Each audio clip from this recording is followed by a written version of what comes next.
This Crossbow Appreciation Month video, we're going to turn on the light real quick. Kaboom. Oh yeah. This Crossbow Appreciation Month video is a little bit different. I'm going to talk to you, not about crossbows.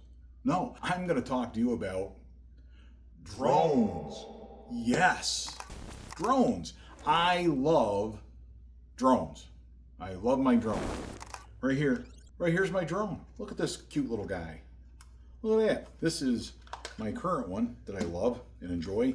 And you see videos from time to time, right? And photography on the Facebook page. But it's basically my latest toy. I like filmmaking, right? I got into Death by Bunjie, not just because I loved crossbows, but because I really, really love my video stuff. I write about that in here. Love hunting with a crossbow, but I really want to do something with video. And this book, my Death by Bunjie crossbow story, my first book, talks about how I sort of developed my Death by Bunjie around my interest in filmmaking, right? And how I had different cameras and stuff like that. And that's really one of the things that drove me to get involved in Death by Bunjie and getting involved in YouTube. There it is, right there. Just this little guy, right?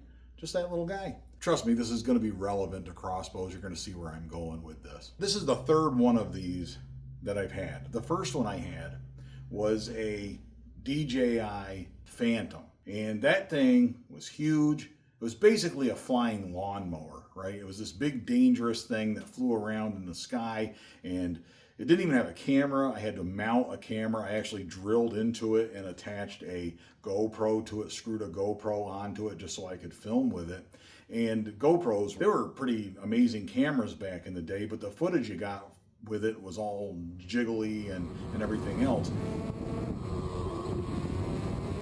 It was still pretty neat, and I was fascinated with it. I just could not figure out how to fly it. You would have to basically go to school to learn how to fly the thing. Now, I ultimately have gone to school, right? I took a class, and I ended up getting my drone certification. I am Part 107 certified, so I'm a licensed drone pilot, right? It occurred to me I should go and get my fancy new drone pilot. It's got a drone on it. T-shirt on, for this video, so. But anyway, I am really proud of having done that, and it just shows how you got to keep growing, got to keep moving, got to keep learning new things. Later on, I bought a newer drone from the same company, a DJI, I think it was a Mavic Air or something like that. And it was a fine drone, definitely an improvement, much smaller, not too much bigger than this guy. And I shot some really good video with it. The controls were still a little bit weird. I remember being out in the woods trying to use the thing, and it wanted me to do an update, and I'm like, I'm in the middle of the woods, I have no internet access, and it wouldn't let me fly. It wouldn't even let me get it off the ground. I had to go find some place to do an update in order to fly the thing. That's completely unacceptable.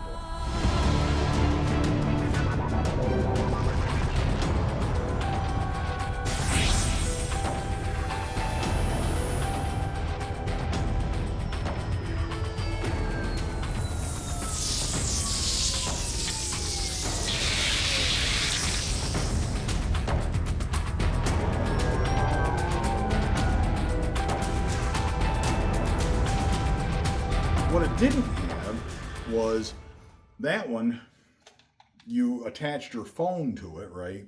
And the phone became the screen to fly it. My original Phantom had no screen whatsoever. You're just looking at the drone flying it. This one had your phone plugged in, which was great, but then it got to the point where the phone didn't work with the new controls, didn't even work with it. You also, at that time, this is several years ago, and the licensing requirements were starting to be something that was very big on YouTube. They didn't want you posting video on YouTube if you weren't a certified drone pilot. You have to get that Part 107 certification, and I wasn't interested in doing that at the time. Since then, because I love filmmaking, and because I love this technology, and I love what these cameras can do, I really wanted to invest in it and make sure that I could do it. So I sat down this year in 2025, took the test, I studied for it. I actually had to take it twice. I failed it the first time. I listened to an audio book, which was pretty good. It got me in a ballpark, but I didn't pass. I was real close. I got a 65. You need a 70% is all to pass it.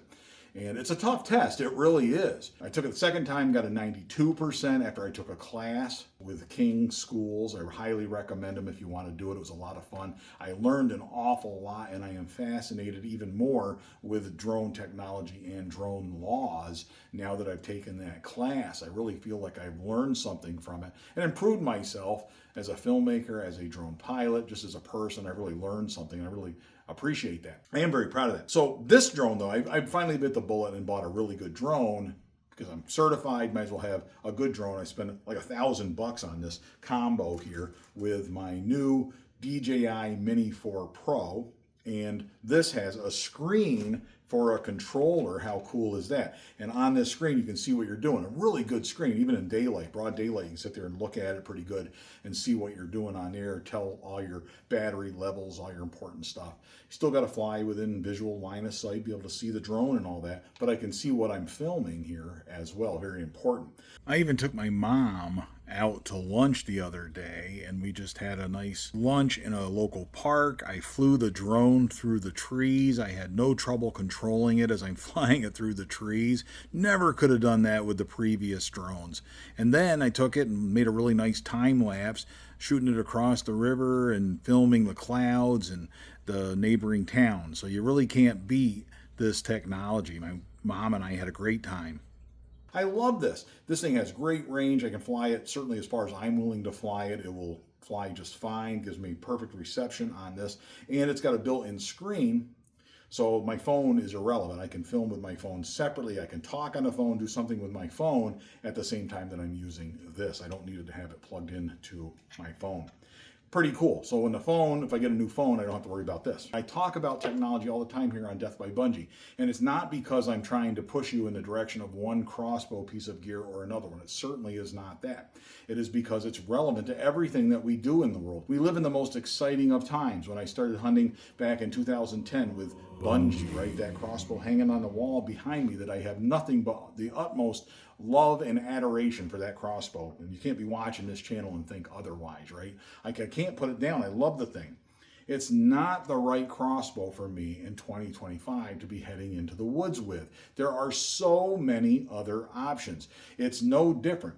When I started hunting with that back in 2010, this book, The Death by Bunjie Crossbow Story, Confessions of a Crossbow Hunter, I told about all the struggles I had with that old technology. Many of those struggles are eliminated with modern crossbows and modern gear because everybody else was going through the same problems that I was having with that older gear. And today, we don't have those problems. Those problems have been fixed. Faster crossbows fix so many problems that you would have with 300 feet per second and below archery gear. Modern crossbows, the rule of 400 feet per second with a 400 or so grain arrow. That fixes so many problems for us as crossbow hunters. If you stay in that mix with modern equipment, you get a crank, right? You get a crank on your crossbow. How great is that? You get all kinds, you can decock your crossbow. When I started, you couldn't decock a crossbow, other than that guy, right? But if you had a compound crossbow, you couldn't really decock it. These are just improvements that make your life better. Don't run away from them. Explore them. Enjoy them, right? No different from this. It took a little bit of learning for me to pass the test, to be able to fly this and include the video in my videos. But I'm telling you, it was so worth it. That extra effort and energy on my part. And I'm a busy guy, right? We're all busy. We all got things pulling on our time in every different direction, whether it's family or work or what have you. But I found the time to take this test, to study for it, pass it, and take this test. And I am being rewarded by being able to share with you some really, really awesome video footage. And it will be in video after video going forward. When we went to Manitoba, I had footage from Manitoba. Some of the coolest footage. And every place we're driving, I'm like, man, I'm going to bring the drone back here and get a picture of that from the air. And I just have a lot of fun doing it. And I hope you enjoy it as well. So it is relevant to crossbows too. Stay up to date with the technology. Times change. That was the theme of the hunting seasons last year. We'll carry that into Crossbow Appreciation Month for this year. Times change. Let's keep up with the times for crossbows. Doesn't mean you got to have the latest and greatest. It doesn't mean that. No, it just means that you got to keep your eyes open and be aware of those changes and pick out the ones that are right for you. Let me know your thoughts on that. Until next time, all hail Bunjie.